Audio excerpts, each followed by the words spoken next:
அச்சி பாயாசம் மிக்ஸ் ஒன்று வாங்கினால் ஒன்று இலவசம்.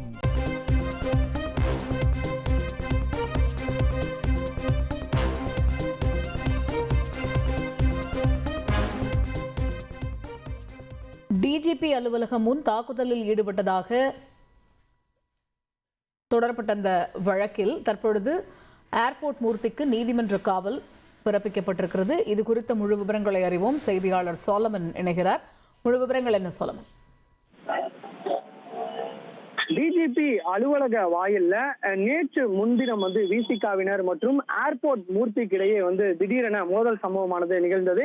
இந்த வீடியோ காட்சிகள் சமூக வலைதளங்கள்ல வைரலாகி பெரும் அதிர்வலை ஏற்படுத்திய நிலையில அப்போது ஏர்போர்ட் மூர்த்தி அவர் சிறிய கத்தியால விசிகாவினர் ஒருவரை வெட்டியதாக கூறப்படுகிறது.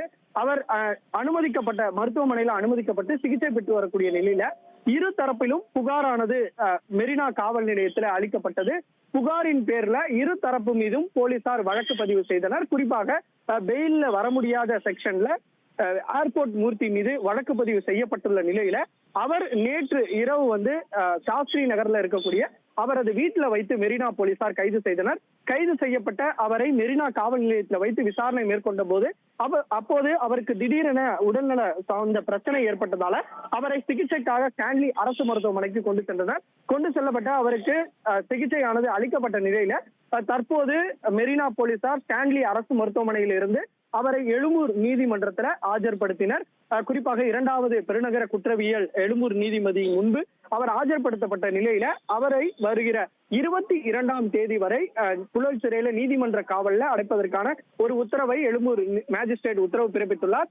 மேலும் அவர்கள் அப்போதே ஸ்பாட் பெயில் போட்டதாகவும் கூறப்படுகிறது. அதற்கு அனுமதி மறுக்கப்பட்டிருக்கிறது. இதனைத் தொடர்ந்து தான் அவரை வருகிற 22ஆம் தேதி வரை நீதிமன்ற காவல்ல அடைக்க உத்தரவு பிறப்பிக்கப்பட்டு அவரை மீண்டும் புழல் சிறைக்கு அழைத்து செல்வதற்கான பணியில போலீசார் ஈடுபட்டு வருகின்றனர். விரிவான விவரங்களை வழங்கியமைக்கு நன்றி சோலம். அச்சி பாயாசம் மிக்ஸ் ஒன்று வாங்கினால் ஒன்று இலவசம்.